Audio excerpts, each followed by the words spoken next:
हमारे एक दोस्त बचपन से ही बहुत समझदार थे। उनको जब कोई मुस्कुराते मुस्कुराते कहता था वो एक गंदे बच्चे, तो वो फौरी तौर पर अपनी इस्लाह के लिए तैयार हो जाते थे और परेशान हो जाते थे कि उनमें क्या बुराई है। वो जाकर गंदा बच्चा कहने वाले से पूछते थे कि हज़रत क्या हुआ, मैंने क्या गुस्ताखी की है। अगर वो साहब कहते थे कि नहीं नहीं मैंने तो आपको मजाकन प्यार से गंदा बच्चा कहा, तो भी वो उसके पीछे पड़े रहते थे कि नहीं नहीं आप मुझे बताएं कि आपने मुझे गंदा बच्चा क्यों कहा है। और अगर खुद से उन्हें कुछ समझ आती थी कि उन्होंने शायद इस वजह से उन्हें गंदा बच्चा कहा हो, तो वो फौरी तौर पर उस आदत को तर्क करने की या उस हरकत से एतराज़ करने की, रुजू करने की और उस पर माजरत करने की पॉलिसी पर अमल पैरा हो जाते थे।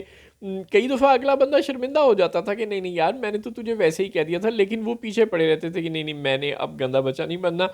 मुझे कोई गंदा बच्चा अगर किसी बात से कहेगा तो मैं फौरी तौर पर उससे रुजू कर लूँगा उस हरकत से।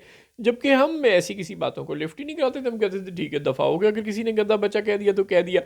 तो मजाक मजाक में आहिस्ता आहिस्ता शुरू शुरू में ही अगर किसी ने गंदा बच्चा कहना शुरू कर दिया तो इसमें क्या बुराई है। लेकिन वो साहब कहते थे कि नहीं, वक्त करता है परवरिश बरसों, हादसा एकदम नहीं होता। आज कोई आपको प्यार से मजाकन गंदा बच्चा कह रहा है तो इस तरह आहिस्ता आहिस्ता एक वक्त आता है कि वो आपसे इतना तंग आ जाता है कि वो आपको बिल्कुल आपसे कता ताल्लुक़ करने पर या लड़ने मरने पर अपनी आदत और फितरत के मुताबिक किसी भी एक पॉलिसी को अपनाने पर तैयार हो जाता है। क्योंकि कोई किसी गंदे बच्चे को बस थोड़ी देर ही अपना इख्तियार किए रखता है या बर्दाश्त किए रखता है। यही हाल पाकिस्तान पीपल्स पार्टी और मुस्लिम लीग नून के ताल्लुक का भी है। बिलावल भुट्टो आहिस्ता आहिस्ता प्यार प्यार से मजाक मजाक में कह रहे हैं कि शहबाज शरीफ और नून लीग वाले गंदे बच्चे हैं। अब नून लीग वालों को लग रहा है कि ये तो वो प्यार से कह रहे हैं और वो बिलावल भुट्टो को सीरियसली नहीं ले रहे। और ये वक्त करता है परवरिश बरसों, हादसा एकदम नहीं होता। पीपल्स पार्टी आहिस्ता आहिस्ता इन एतराज़ात को अपनी जेब में जमा करती जा रही है और एक वक्त आएगा कि वो आतिश फशां की तरह फट पड़ेगी। अब वो हुकूमत के 2 साल पूरे होने के बाद फटे 2.5 साल या 3 साल, इससे आगे जाती हुई गेम नज़र नहीं आ रही। एक तो पीपल नून लीग की अदम मकबूलियत से इस्टेब्लिशमेंट वैसे ही बहुत तंग है।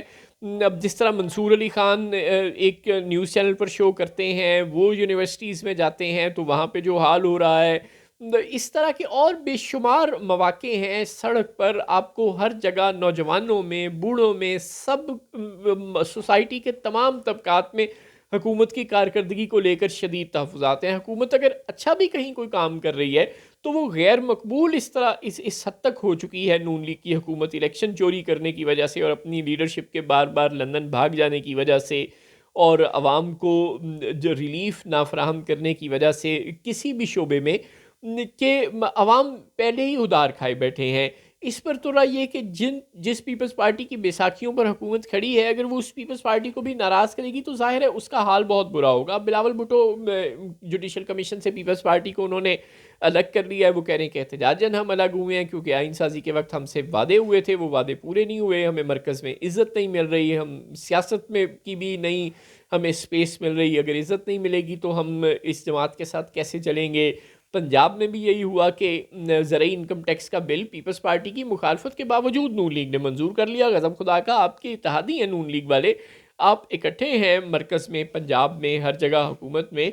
तो अगर पीपल्स पार्टी नाराज़ है, इस बिल से खुश नहीं है, तो चाहे आपके नंबर्स पूरे हैं, जैसे भी पूरे हैं, चाहे आपके नंबर्स पूरे हैं, आपको बिल्कुल ये बिल मंजूर नहीं करना चाहिए था उस वक्त तक जब तक कि पीपल्स पार्टी राज़ी ना हो जाती। लेकिन आपने पीपल्स पार्टी की मुखालफत के बावजूद इस बिल को मंजूर करवा लिया, तो फिर बिलावल भुट्टो हैं तो सच्चे।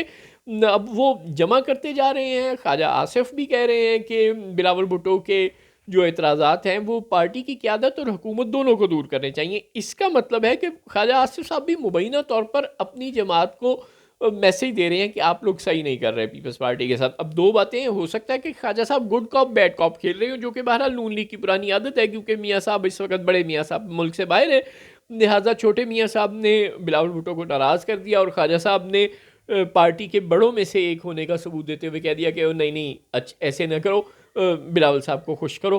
तो हो सकता है कि उन्होंने बिलावल साहब का दिल रखने के लिए शहबाज शरीफ को अंडर एतमाद में लेकर ये बात कही हो।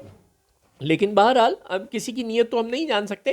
अगर ख्वाजा साहब ने भी इस बात का अदराक किया है, चाहे वो ऊपर ऊपर से कर रहे हैं या दिल से कर रहे हैं कि बिलावल साहब के तहफ़्फ़ुज़ात और पीपल्स पार्टी के तहफ़्फ़ुज़ात दुरुस्त हैं, तो उनको दूर करने की फ़ौरी मसाई करनी चाहिए। अगर आप ऐसा नहीं करेंगे तो आपकी अदम मकबूलियत से दिल बर्दाश्ता होकर और इमरान खान का कोई और मुतबादल ना होने की वजह से इस्टेब्लिशमेंट मजबूर हो जाएगी बिलावल भुट्टो की तरफ झुकने पर। और शायद ये वक्त ज़्यादा दूर नहीं है, अब इस हुकूमत के 3 साल के बाद आता है, 2.5 साल के बाद आता है, या 2 साल के बाद, लेकिन ये 3 साल से ज़्यादा टेन्योर पूरा नहीं होगा अगर पीपल्स पार्टी की नाराज़गियाँ इसी तरह बरकरार रहीं। बिलावल भुट्टो एक एक करके हंसते मुस्कुराते एतराज़ात किए जा रहे हैं और एक वक्त आएगा 1.5 साल बाद वो कहेंगे कि बस अब हम इनके साथ नहीं चल सकते, और उस वक्त की पूरी जो चार्जशीट वो इस वक्त तैयार कर रहे हैं वो सब हुकूमत के सामने रख देंगे। और उस वक्त नून लीग वालों को शायद पता भी ना चले कि उन्हें कहाँ कहाँ से कौन कौन सी पड़ रही है।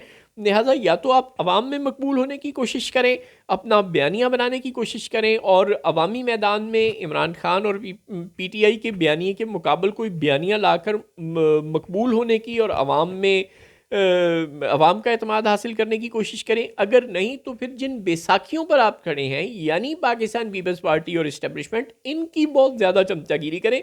लेकिन आपने सिर्फ एक फैसला कर लिया कि आपने सिर्फ इस्टेब्लिशमेंट की चमचागिरी करनी है, उनके बूट पॉलिश करने से भी आगे जाना पड़े तो आपने जाना है, और पीपल्स पार्टी को कोई लिफ्ट नहीं करानी। हालांकि ऐसे नहीं हो सकता। आपको बहुत अच्छी तरह से पता है कि आप बातनी तौर पर बेशक इस्टेब्लिशमेंट की बैसाखियों पर खड़े हैं, लेकिन ज़ाहिरी तौर पर आप पीपल्स पार्टी की बैसाखियों पर खड़े हैं। उसको नाराज़ करना आप किसी भी सूरत अफोर्ड नहीं करते।